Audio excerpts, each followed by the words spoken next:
kabajamtoota daawwattoota keenya jaalatamoo kutaa lammaffaa mana barnoota sadarkaa lammaffaa magaalaa Boroodaa qabannee dhiyaannee jirraati. Barattoota tokkoffaa fi lammaffaa bahaniif badhaasa kan kannan taati nu waliin daawwadhaa isiniin jennam. Kuma takkaa fi dhibba lamaa fi 22 fiduudhaan sadarkaa tokkoffaa qabee halaqa akka barsiisaattis yeroo barsiisaan hin jiru barsiisuun qabee akkamu Muhammad Ahmed Adam Muhammad Ahmed Adam Muhammad Indebin Muhammad Indebin Muhammad karaa dura bu'aa mana barnootaa irraa badhaasa addaa isaaf kennamee jira. Muhammad Ahmed Adam baay'ee galatoomii jabaadhu siin jennaa fuula duratti jabaadhu siin jenna. Kutaa sa'ilaffaa irraa addaa yeroo diigalaa gandeen ibcaarraa Abbaansa hordofuudhaan jala bu'aa ka ture. Firoomsa Bushraa Abdullee Arishee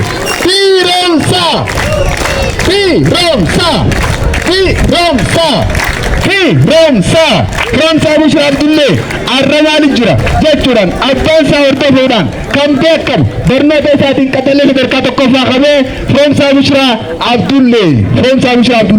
tokkoffaa 90 tuqaa sanishaan fiduudhaan kutaa sa'ilaffaa faarra alaqa tiyaatira diraamaati wannummaa inni galeen hin jiru barattoota isaanii barsiisa. kutaa sa'ilaffaa firra Fahmi Hamza Fahmi Bakar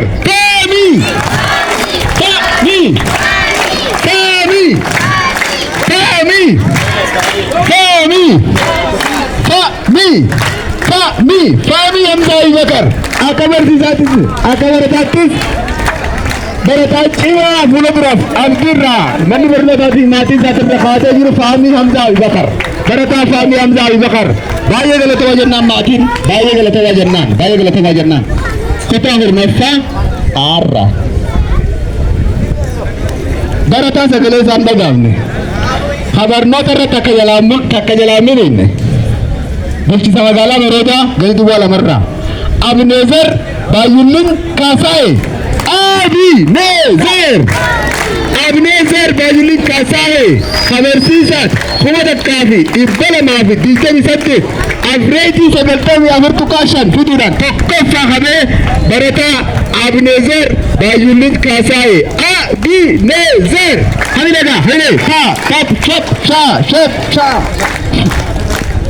barataa Abnezer Baay'ullin Kaasaa'e naamusaanis fakkeenya hatee barataa Abnezer Baay'ullin Kaasaa'e kutaa hornaffaa baarraa kunis darasaadha sagaleen isaan dhagahamtu awwataa irraa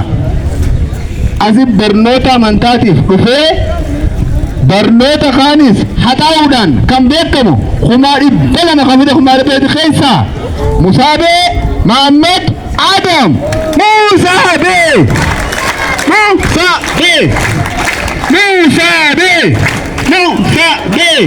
tokkoffaa 92 tuqaa 2 torbiduudhaan Musaabee Muhammad Adam Musaabee darasaadha bulchiinsa magaalaa Boroodaa irratti barataa awwataa irraas barataa qaamtiin takkeelan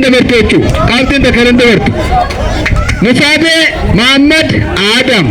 kutaa 11ffaa adda barraa araddaa gaffee aananii ganda sadiiqoorraa haasi baratu qabxii kuma takkaa fi dhibba takka keessaa kuma takkaa fi 10 tuqaa 5 fiduudhaan avreejii 90 tuqaa 5 fiduudhaan tokkoffaa qabee barataa badhaasaa Adam Usman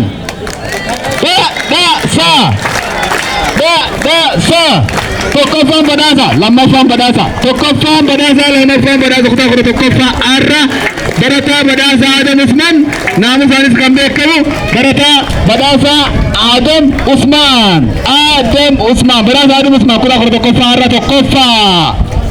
kutaa 11ffaa baarraa kuma dibbata akka keessa dhibba sagalii kudha shan tuqaa shan fituudhaan sagaltamii takka tuqaa shan kan fide durkaa tokkummaa ganda sheekaarraa Ibsaa Rashaad Mahammad Ibsaa Ibsaa Ibsaa Ibsaa Ibsaa Ibsaa Ibsaa Rashaad Mahammad Ibsaa Rashaad Mahammad Hamile dikkat warri gaana ko harkaa isin dukkubechaa jiran Hamile Shee Ibsaa Rashaad Mahammad barattoonni kutaa isaa gamaa gamanaatti reebsaa jiran kutaa kudha tokkoffaa caarraa qabxii kumaa fi qabxii kuma keessa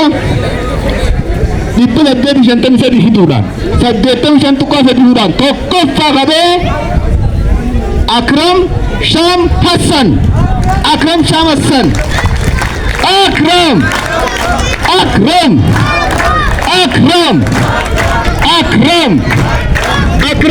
Hassan Akram Sham Hassan bulchiinsa magaalaa Bareedaa ganda duwwaa shanirraa bulchiinsa magaalaa Bareedaa ganda shanirraa Akram Sham Hassan kasagalee isaan dhagaaf naamu isaanis kan beekamu Akram Sham Hassan 85 hiriira tokkoffaa kan bee Akram Sham Hassan Hamile kana dhiqqaata kutaa sadaffaa aarraa lammaffaa taate barnootaanis Sabrina Abdi Yusuf. Sabrina Abdi Yusuf.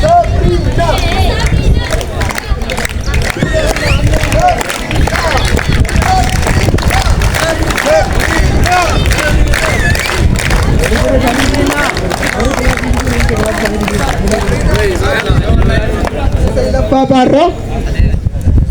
Amreji saddeettamii lama tuqaa sadi kumaa fi torbaatamii fidura lammaffaa qabee Nasiib Hussein Mahammad Nasiib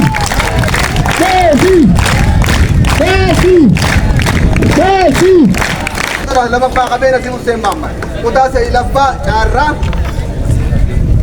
Araddaa Jaffeeranirraa Magarsaa Abdallaa Turkii Magarsaa Abdallaa Turkii kutaa sadaffaa jaarraa Abdurazak Abdulqaadir Usmaan inni kun darasaadha bakka birraarraa asii barata darasaadha Wallaggarraa asitti taa'aa barata hamilamee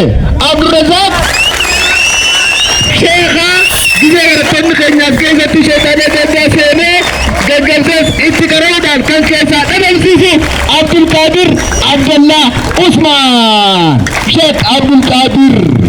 Abdulqaadir baay'ee galatoomii jennaan bulchiinsa magaalaa Bareedaa zoonii sadaffaarraa Hattiyaan kutaa sadaffaa irraa Baaruu Shimallis Siggee kutaa sadaffaa irraa kumaa dhibba takkaa fi 67 fiduudhaan 89 tuqaa torba fiduudhaan lammaffaa qabee barataa Baaruu Shimallis Siggee Baaruu Hamilee Baaruu bakka bu'aadha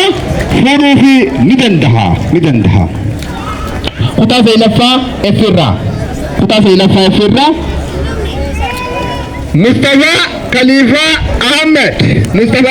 Ahmed kumaa fi dhibba takkaa fi 75 tuqaa shan fiduudhaan 90 tuqaa afur lama kan fide Mustafa Khalifa Ahmed Mustafa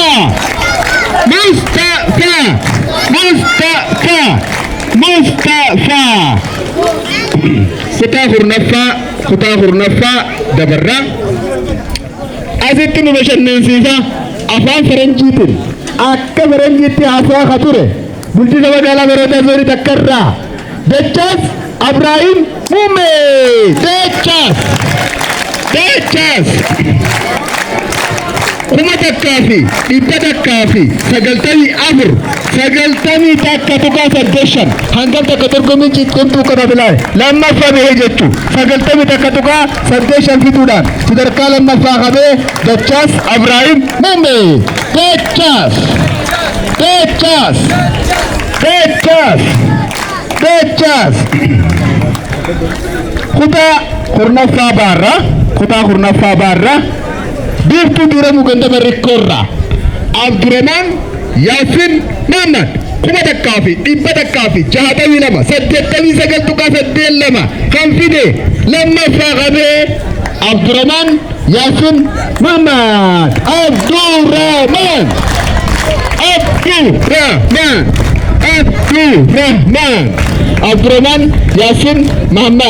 Abdurrahman Yaasin Muhammad.